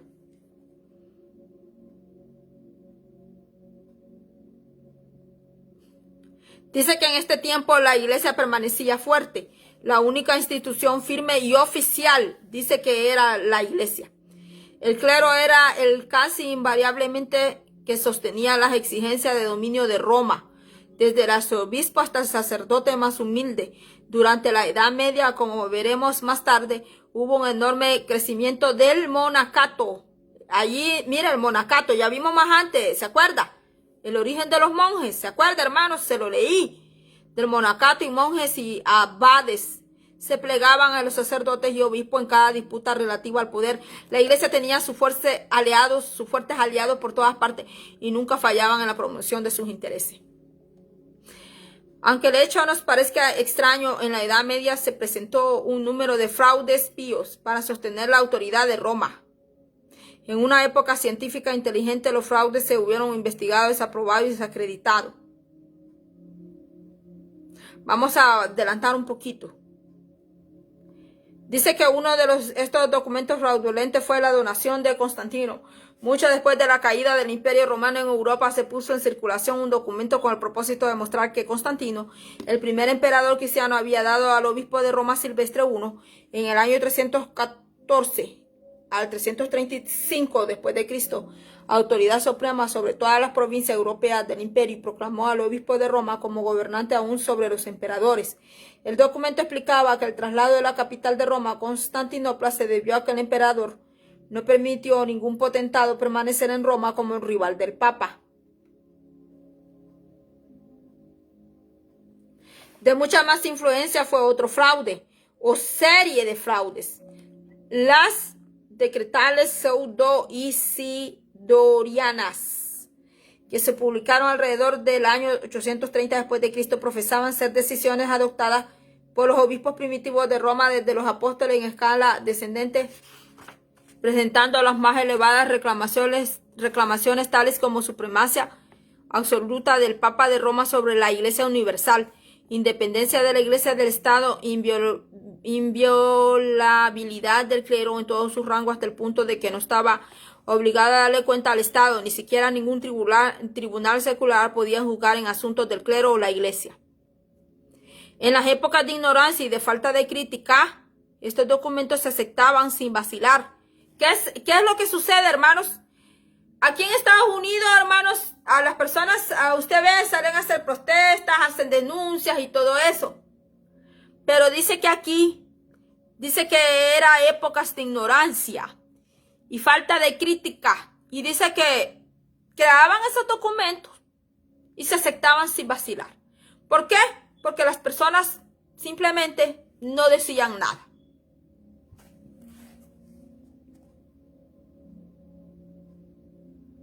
Por cientos de años formaron un baluarte para las reclamaciones romanas.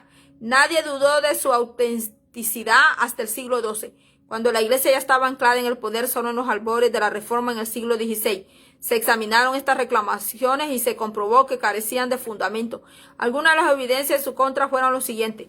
Su lenguaje no era latín primitivo de los siglos I y II, sino el lenguaje corrupto y mixto de los siglos VIII y IX.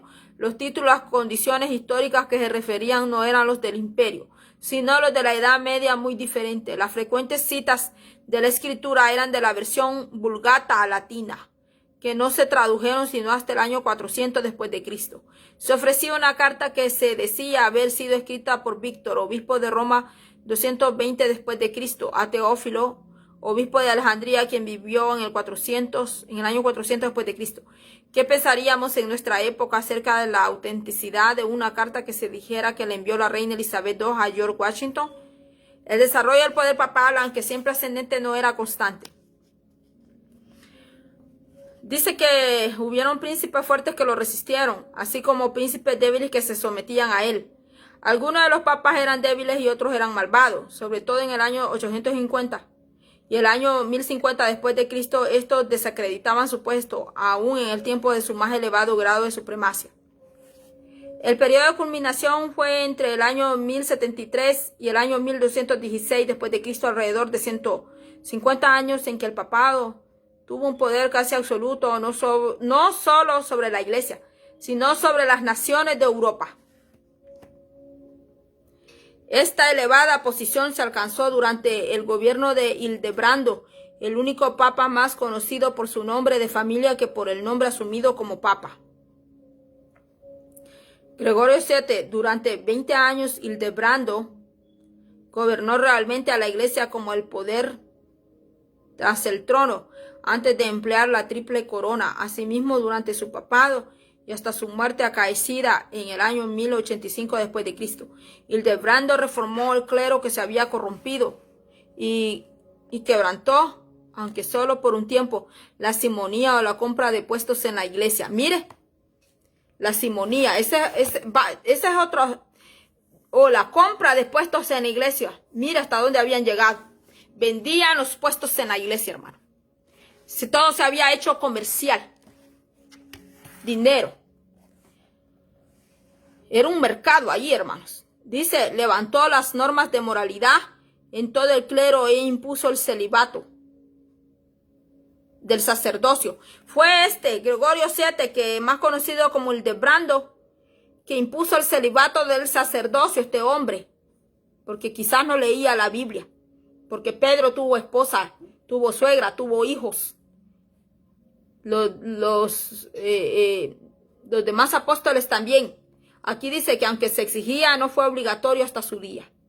Libertó a la iglesia de la dominación del Estado al poner fin al nombramiento de los papas y los obispos por reyes y emperadores. Requirió que todas las acusaciones en contra de los sacerdotes y las relacionadas con la iglesia se juzgasen en cortes eclesiásticas.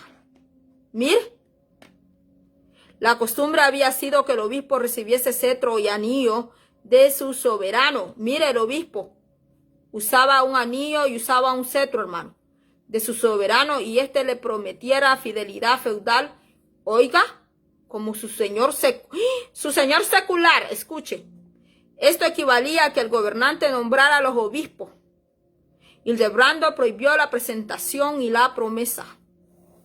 Hizo que la iglesia fuese suprema sobre el Estado. El emperador Enrique IV, habiéndose ofendido con el Papa Gregorio, convocó un sínodo de obispos alemanes y los indujo a votar por la deposición del Papa.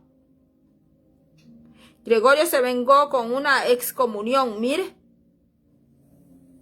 absolviendo a todos los súbditos de Enrique IV de su lealtad hacia este último. Enrique se vio absolutamente impotente. Enrique siendo rey, hermanos. Mire, Enrique se vio absolutamente impotente bajo la excomunión papal. En enero del 1077, el emperador, habiendo puesto a un lado todas las posesiones reales con los pies descalzos y vestido de lana,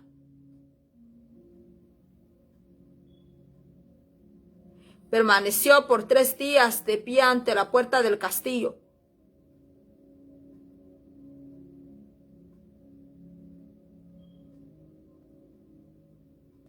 En Canosa, al norte de Italia. ¿Qué quiere decir eso de Canosa, hermano? Dice, estas son las palabras del Papa Gregorio VII al informar al hecho. De aquí viene la expresión ir a Canosa, que significa, escuche, sumisión al Papa o la Iglesia. El Papa exigía sumisión a él.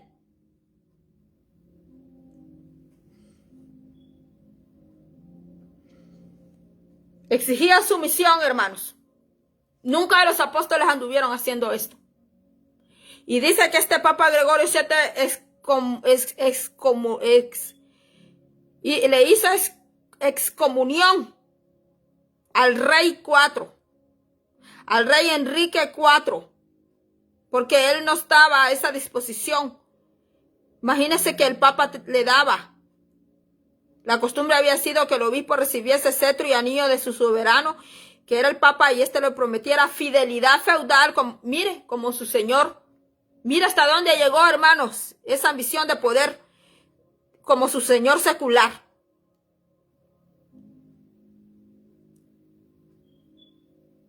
Y Gregorio, el Papa Gregorio, hizo que la iglesia fuese suprema sobre el Estado. El emperador Enrique IV, que era un rey, hermanos, se sintió ofendido con el Papa Gregorio. Dice que el rey Gregorio IV convocó un sínodo de obispos alemanes y los indujo a votar por la deposición del Papa. Dice que, Gregorio siendo Papa, dice que se vengó con una excomunión, absolviendo a todos los súbditos de Enrique IV de su lealtad hacia este último. Enrique se vio, siendo un rey, hermano, se vio absolutamente impotente bajo la excomunión papal. Y en enero de 1077, el emperador, habiendo puesto a un lado todas las posesiones, el rey Enrique, pues, hizo a un lado, dice, todas las posesiones reales, con los pies descalzos y vestido de lana, permaneció por 3 días de pie ante la puerta del castillo, en Canosa, al norte de Italia, donde estaba el Papa, a fin de someterse y recibir perdón. Mira hasta dónde llegó, hermanos, esa ambición de poder. Mira hasta dónde llegó. Jamás nunca Cristo como iglesia. Jamás nunca Cristo le dijo eso a la iglesia. Quisiese cosas así. Hermanos, si ni siquiera Yeshua se hizo reconocer como un rey y ni exigió, hermanos, un sometimiento. ¿De dónde viene ese espíritu así? ¿De dónde viene ese espíritu así? Pues no viene de Cristo. Dice aquí,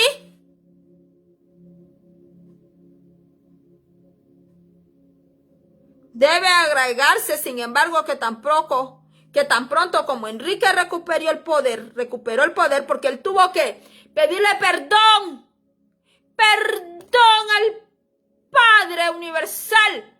Si dijo Yeshua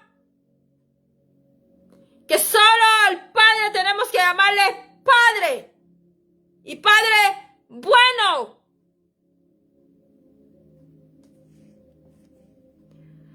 Dice aquí, le hizo guerra al Papa y lo sacó de Roma. Enrique recuperó el poder, le hizo guerra al Papa y lo sacó de Roma. Hildebrando murió poco después, dejando este testimonio. Mira lo que dejó. He amado la justicia y aborrecido la iniquidad, por lo tanto muero en exilio. Pues le llegó la muerte como le llega a todo ser terreno. Y dejó su obispado universal. Dejó que se sometieran a él. Él también. Le llegó la muerte como cualquier hombre y cualquier persona en este mundo. Y se murió. Sin embargo, el registro del triunfo del Papa influyó más que el de su derrota más tarde. Gregorio VII no aspiraba a abolir el gobierno del Estado, sino a subordinarlo al gobierno de la Iglesia. Oiga, él quería hacer un traslado, hermanos. Él quería traspasar el gobierno del Estado al gobierno. Mire, se lo voy a leer de nuevo. Gregorio VII no aspiraba a abolir el gobierno del Estado, sino a subordinarlo al gobierno de la iglesia. Y nosotros vemos a Yeshua haciendo tratos con el Herodes, que le llamó, el mismo Yeshua le llamó zorra.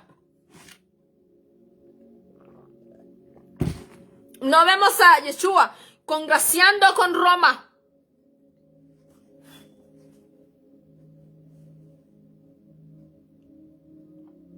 Deseaba el poder, escuche, que Gregorio VII deseaba el poder, que era el Papa, que sí, que su nombre original era Hildebrando, y su nombre de Papa era Gregorio VII. Y dice que él deseaba el poder secular para gobernar al pueblo. Es que las ovejas de Yeshua son tan atractivas, ¿no? Las ovejas de Cristo, hasta el mismo diablo anda allí queriéndolas cazar. Entonces, como este Gregorio, yo no sé qué pasó con Gregorio. Yo no sé si es que él era incapaz para estudiar política, que él se metió a lo religioso. Y como él deseaba el poder secular para gobernar el pueblo, pero bajo la más elevada jurisdicción del reino espiritual, como él lo consideraba. Entonces, como él no pudo meterse a la política, y como el camino para llegar a la política era meterse a la iglesia, porque como el Constantino unió el Estado con la iglesia, entonces entonces Gregorio vio que ese era su campo para él. Y al llegar a ser papa, él vio que podía manipular, pero se equivocó. Otro papa cuyo reino demostró alto grado de poder fue Inocencio III en el año 1198 al año 1216. En su discurso de inauguración declaró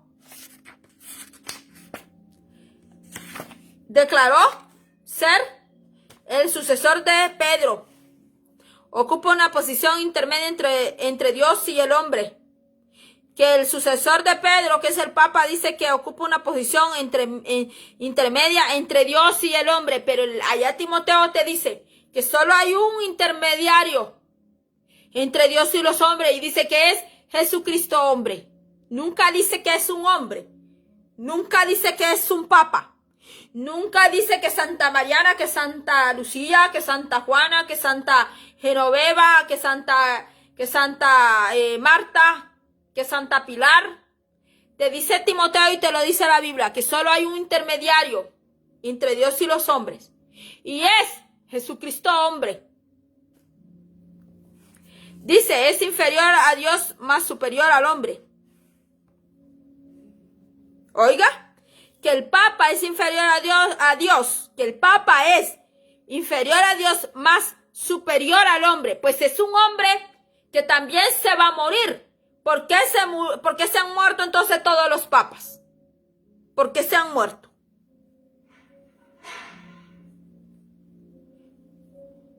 Es el juez de todos, dice. Escuche, que el Papa es el juez de todos, mas nadie lo juzga. Dios es el juez de todas las almas. En una de sus cartas oficiales escribió que al Papa no solo se le encomendó la iglesia, sino todo el mundo, con el derecho de disponer finalmente de la corona imperial y de todas las demás coronas. Y mira, hermanos, esto ha contagiado a gente. Esto que acabamos de leer ha contagiado gente. Hermanos, los ha contagiado de una manera. Hermanos, no voy a entrar ahí hoy. Pero cuando digo eso, que hay gente que se ha contagiado de este espíritu de Roma. Y están liderando. No es que están sentados, están liderando. y meten cosas así, pues necesitan de nuevo convertirse con el Señor. Convertirse al Señor, necesitan de nuevo convertirse al Señor. Y que el Señor les saque esos rudimentos que andan metidos en la cabeza. Y otra vez empezar de nuevo. Porque así andan algunos líderes hoy flotando, hermanos, en el aire. Que ellos exigen reconocimientos y cosas así. Y ambición de poder. Dice la palabra del Señor que el lobo, aunque se vista de oveja, Jesús dijo que iban a venir lobos vestidos de oveja. Pero acuérdense que la cola de la oveja no es la misma cola que tiene el lobo.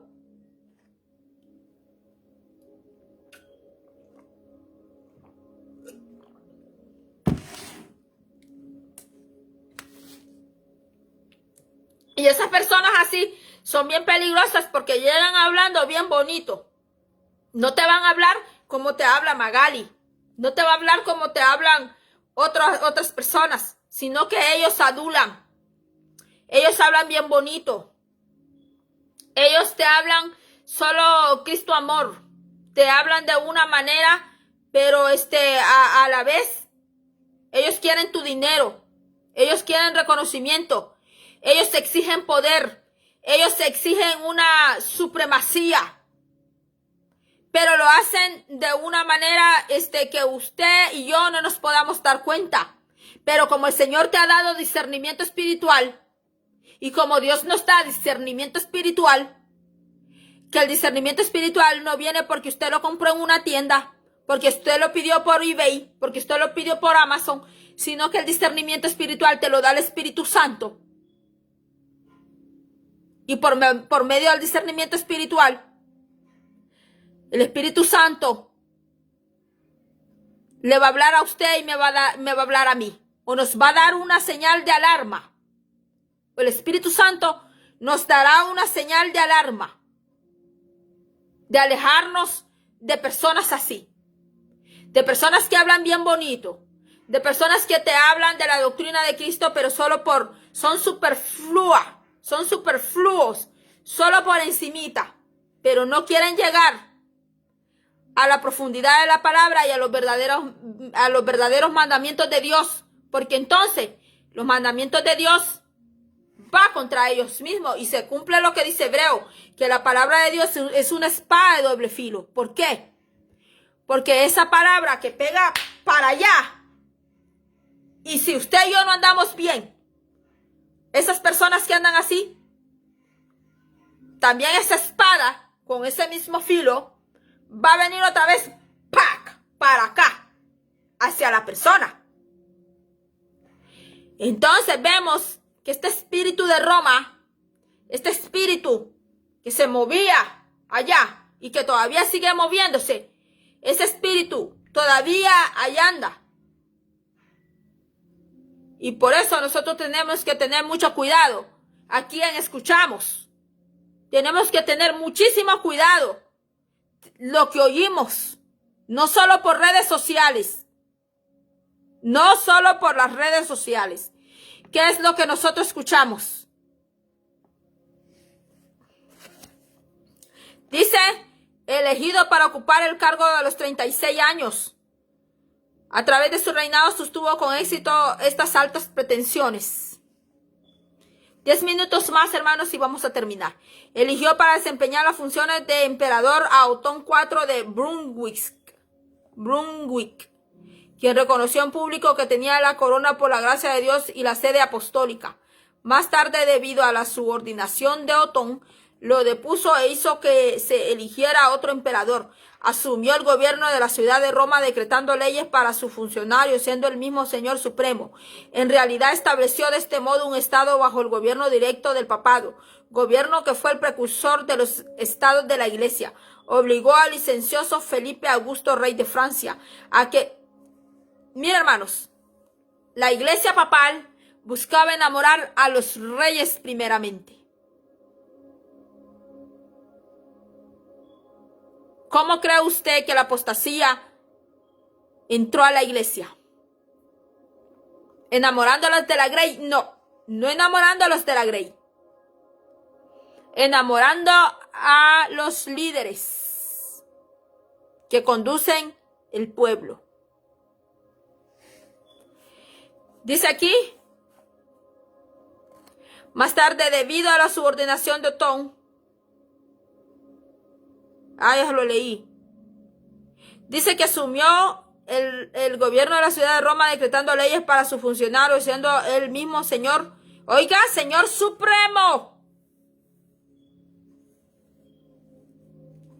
Esto es ya como el anticristo, hermanos. No estoy diciendo que era el anticristo o que está el anticristo. Pero tiene que ver, hermanos, tiene que ver esto con el espíritu del anticristo. Dice aquí, en realidad estableció de este modo un estado bajo el gobierno directo del papado, gobierno que fue el precursor de los estados de la iglesia. Obligó al licencioso Felipe Augusto, rey de Francia, que recibiese de nuevo a su esposa, de quien se había divorciado injustamente. Excomulgó al rey Juan sin tierra. Oiga, le obligó a rendir su corona, escuche, al legado papal y a recibirla de nuevo como súbdito del papa. Hermano, ¿cuándo usted vio que Yeshua anduvo haciendo esto?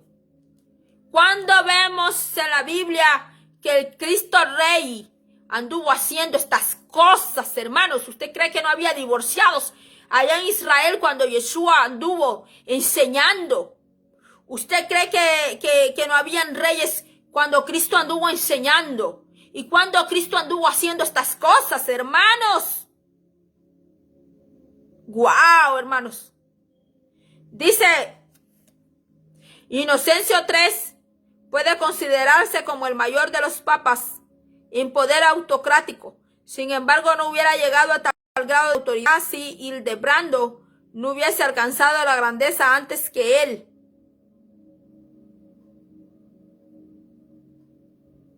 Mientras Europa salía del crepúsculo de la Edad Media, y la lealtad nacional se levantaba para compartir con la eclesiástica.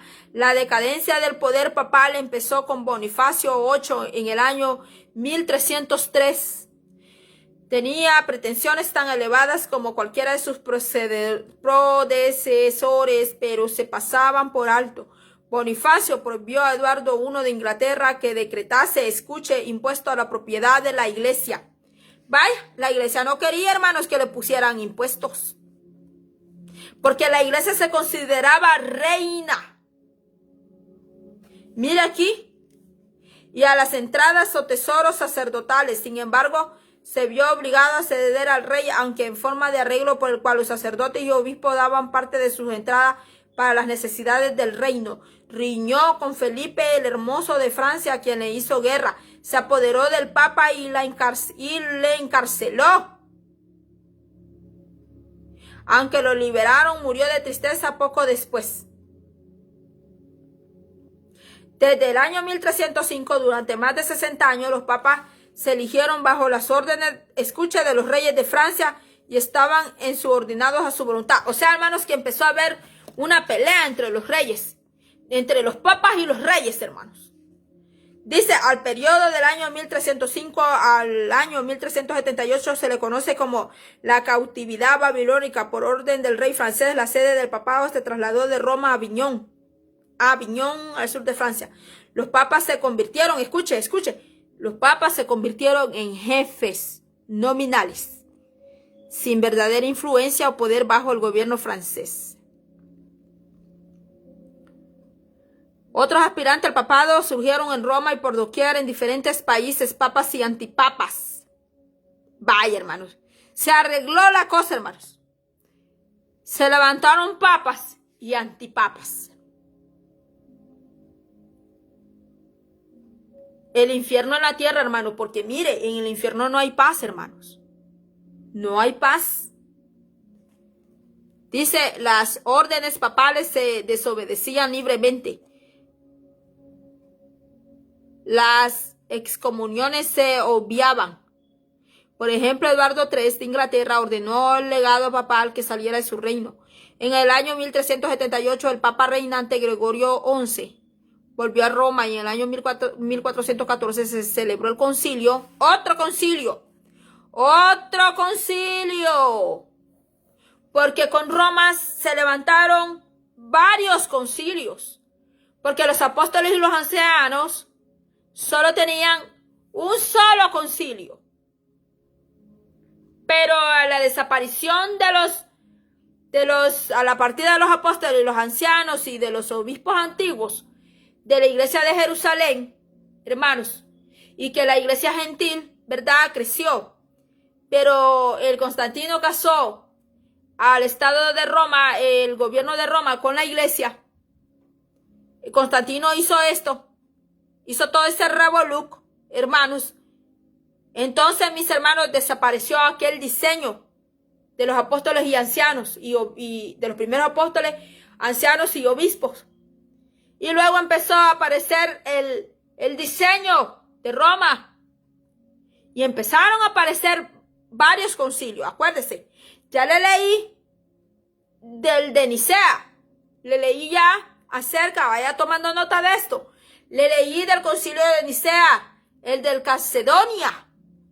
Ahora mire, concilio de Constanza, para decidir entre las reclamaciones de 4 papas. Todos se depusieron y se escogió uno nuevo.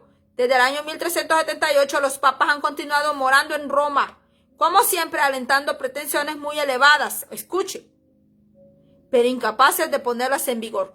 O sea, hermanos, se perdió la humildad, se perdió el amor por el Señor. Aunque la iglesia papal romana dice aquí que hacía muy bien, muchos bienes. Aquí vamos a cerrar, hermanos. Aunque la iglesia papal romana dice que hacía mucho bien a los pobres y aún a los paganos. Y dice aquí también que ayudaba a los pobres y a aquellos que que caían cuando llegaban las plagas, ¿verdad? Dice de que la iglesia romana tenía esto, ¿verdad? Que hasta ayudaba a las iglesias del extranjero. Pero también hubo mucha hambre de poder y empezó a haber una guerra. Ya no solo había guerra entre obispos y emperadores allí, sino que también hasta con los reyes. Y a veces el papa vencía al rey, a veces el rey vencía al papa. Hermanos, vemos que aquel modelo primario que hubo de la iglesia desapareció. Hubo un cambio del día sábado que lo hizo Constantino y lo hizo por medio de un edicto, que la adoración del sábado se pasó al día domingo. Todo eso lo dice la historia de la iglesia cristiana. Hermanos, vemos que todos poco a poco fue cambiando y fue cambiando. Entonces vamos a llegar aquí, nos vamos a quedar aquí.